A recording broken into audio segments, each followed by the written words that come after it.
her turn, her speech. Hi, I'm Elle Fanning from Teen Spirit, and you're watching In Studio with The Hollywood Reporter. First of all, thank you for being here. Thank you. So you are starring in a new film called Teen Spirit, where you play sort of a shy teenager from a small town who enters the singing competition. Why was this character's story in particular something that you wanted to dive into, and that a story that you wanted to tell? Yeah, I think I can relate. First of all, I've been looking for a musical for a long time, so I feel this checking that off of the bucket list for me, and I would be open to even doing more after this experience. But this particular story, I think I could relate to Violet's hunger and drive to achieve her passion and her dream, and also, I mean, in the business I'm in, and also especially like the music industry, there's a lot of rejection and a lot of people, there's a lot of no's. And the way that Violet dealt with that is something that also I've had to learn to deal with, and which is, you know, you have to gather yourself back up and find the passion again and find why you really want to do this and continue forward and stay your authentic self. Because I think Violet is a very authentic character. She is truly herself, and I think she's so uncompromising, and I think that's such a great message for young people nowadays, is you can achieve your dreams without being someone different or molding yourself into something that you think the world wants to see, when actually they want to see you be you. But there's a real kind of anger and grit to Violet that I loved kind of biting my teeth into. Yeah. I smile a ton, and like I'm really giggly, and people know that about me. And Max was like, don't do that. So he was like, with Violet, we wanted to create this character that isn't necessarily like the most popular girl in school or the most likable girl. Yeah. She's a true outsider, and she has kind of this hard shell. And I liked showing a girl. Yeah, that it's type very of girl. different from you as, you know, as a person. Like you said, she's very internal and I don't know if I'd say brooding, maybe a little brooding. Yeah. Angsty teen. Yeah. And then when she finally does smile, it's such a relief Rewarding, watching it. You know, yeah. You really feel like you earned it whenever you're watching it. Are you an American Idol fan? How did you sort of like? Did you watch these shows? Were you super into them? I was someone, yeah, because I watched Kelly Clarkson. I was like about 4 or so, but I watched those the early seasons, and I watched it last night. Oh my gosh. Yeah, funny enough. So I love those shows. Yeah. And I think, but there's something, it's just that storyline, those movies, they're so cinematic. It's like, you know, the artists, whatever the artist may be, but that rise to stardom, we've definitely seen a lot of those films lately, or I guess it's Star is Born, I'm thinking, but that's just a classic. Everyone, they want to watch that, you know, especially with American Idol. It's like those are real people. They're not playing characters, but, you know, you can't help but tear up when they go back to their hometown. Or it gets you, you know, it really does. Yeah. This is very different, though, because some people might see, you know, whenever you just label it it's not just a singing competition movie, though. No, it's not. It's not really necessarily about the singing competition, you know? It takes you behind the scenes of it a bit, but it's not about, the inner workings of a singing competition. It's, And I think it's also a lot about, you know, your character, Violet, and the other character, Vlad. Yes. Can you tell me about, because, you know, as someone raised by her father, I felt like I was watching, it was just this very important relationship for both of them. Can you maybe talk a little bit about that relationship and what do you think it meant to each of them? Like, what did they feel for each other?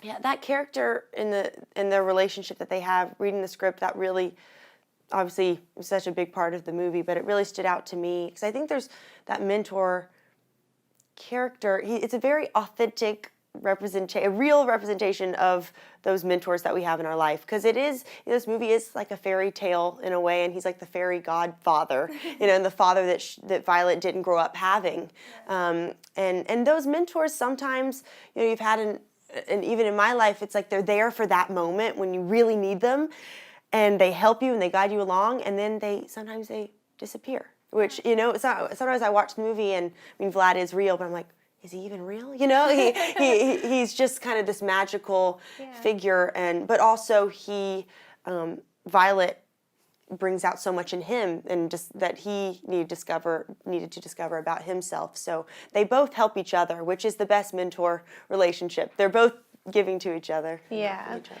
And the movie is written and directed by Max Minghella, who most people probably know as an actor. I mean, this is his directorial debut. So he's most recently in The Handmaid's Tale. Was he a part of why you wanted to work on this? Like, what did you see in him whenever you were, signing on to the project? Like, what about him did you admire as a writer and director, and how did he affect you? Well, it's so interesting because I was not on the radar for this part, of getting this part at all. Fred Berger, who I've worked with as a producer before, but he decided, I think they decided to do a press announcement without the film being cast, and it said, this movie will be directed and was written by Max Minghella, and it's about a girl from who is from a small town, goes on a singing competition, and I was like, what is this? Like, I've been looking for something to sing in, like, in my age, like, area. I'm like, this is crazy. So I kind of was the one that pursued him because people don't relate me to singing. And also they were looking at girls who could speak Polish and were from Poland.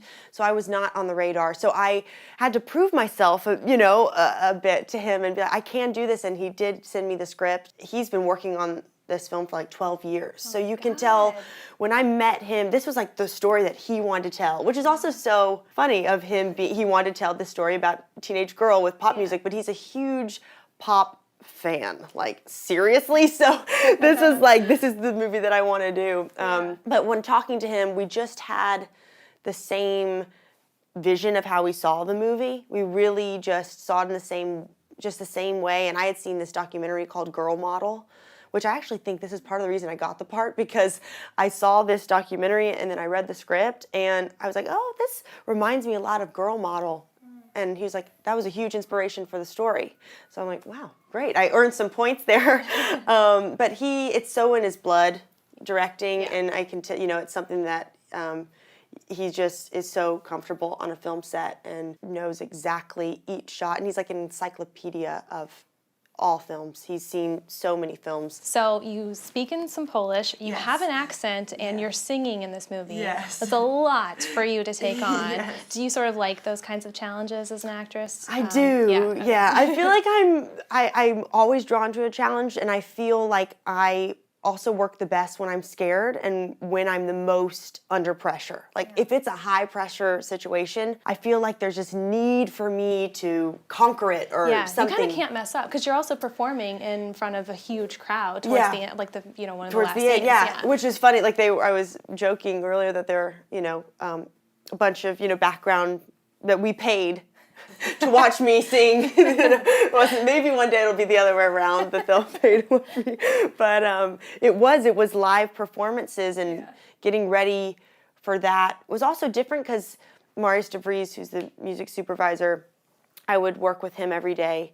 For 3 months I would go and sing through every song, and Violet's not a performer yet, so and we don't film the movie in chronological order, so you have to make sure that you're in Violet. It's like, even if you want to dance out and be perfect, it's like, no, she's not perfect at this point. So sometimes we would be oddly holding back at times until we could fully go out, go full on. Because when it is chronological, you want to see that progression. Of course, exactly. Yeah, for sure. Yeah. And how did you find her voice? Because I know you're a singer. Yeah. Even though people might not, until now anyways, realize that you are a singer. But how did you sort of find her voice as this character? And do you think is it different at all from your own voice? How did you find that? It is a bit different from my voice, because I would put my voice, I don't know, more in maybe, I don't know if I would be a pop singer if I sang. I don't know, everyone has different tones, but I feel like I'm a little more folky, like country folky. So this was different for sure, but it was a big question, is like, does she sing in an English accent or not? Because she is English, but we decided, because a lot of people, you do listen, you're like, oh, they're English, like sometimes they sing and they don't sound that way. They just kind of take on a different tone. And we decided not to have that because Violet would be trying to emulate all of these pop stars that she's hearing. And Max wanted me to lower my voice a bit, not in the singing, not necessarily in the songs, but in her regular voice when I was singing in the English accent. And also, Polish is a quite harsh language. Yes. So there's like, you know, And all it's of that. Like guttural. It's it like is, like yes. yeah. And it does not sound anything like I'm really also used to hearing. It's not a language that I hear often. So it was nice. Agnieszka, who plays the mom in the film, she is a Polish woman and Polish actress, and so she helped me with that. But I think when you're speaking so not like yourself, it's like the singing, it does come out different ultimately. Dua Lipa, Dua Lipa was she was like an inspiration a bit for the character, because she has a similar story. Not that she did a singing competition, but she's from England in like a smaller town, and she has like some swag to her. And I think Violet has like that swag. Is there anyone from the soundtrack or that you got to collaborate with a little bit that you were most excited to sort of have your name attached to?